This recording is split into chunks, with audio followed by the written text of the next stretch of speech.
For this reason,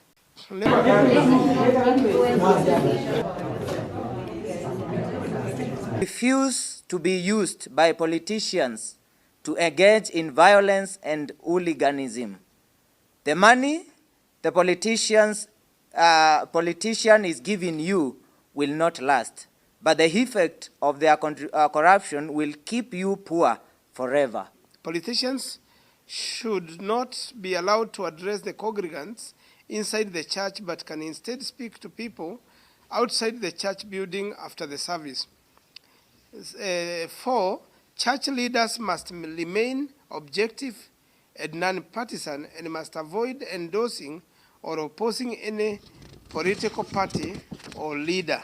And say no to laws and policies that are oppressive and those that cause